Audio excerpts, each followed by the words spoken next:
Mwense bunge ya Kiharu, Mheshimiwa Ndindi Nyoro ni gobona mochire serikali ya Kenya kwanza aso kabesa madeni ya mange hayo atayabiri ni gari gurube enene gochia saba Kenya ka okwana kurwase chia bisichiaye hasa magacho ye nyumba ya KICC ni gobona Nyoro atayabire serikali ni gebwende gwesoke maisomarore na kweraba Kenya chinchira ya tumegete chi trillion inye echianya tukobage gokabese miaka 3 ya itire.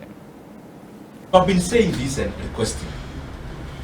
If I'm, for example, a member of parliament, when I go to launch a project for the benefit of the people, I put forth, this is the amount of money we are using, this is where it is coming from, these are the people who are doing it. Because there is nothing to hide.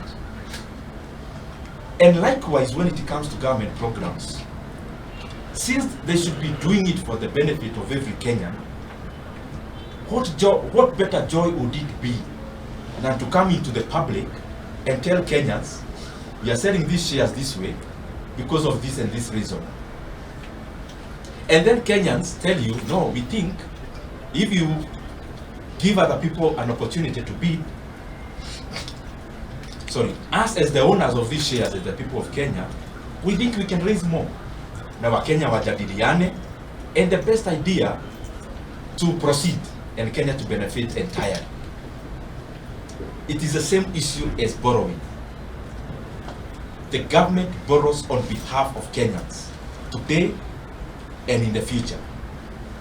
Because when you take a loan, for example, of 10 years, you've already committed a child who is not yet born into paying that loan. And because there is nothing to hide, it should be better anyone in government to be very proud and come and face Kenyans and tell them, we have borrowed 4 trillion shillings, this is what you have done with it. Something so huge to ask. The money Kenya has borrowed is close to 4 trillion shillings.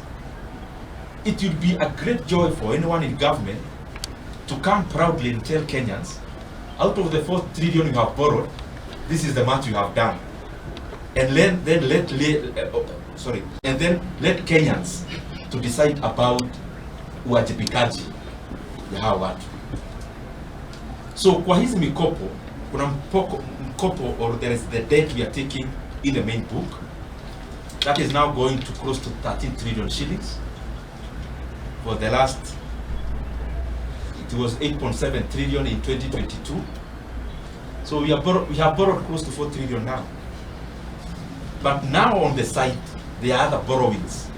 Securitization is not part of this. It is an illegal one, which I don't include it because it is illegal.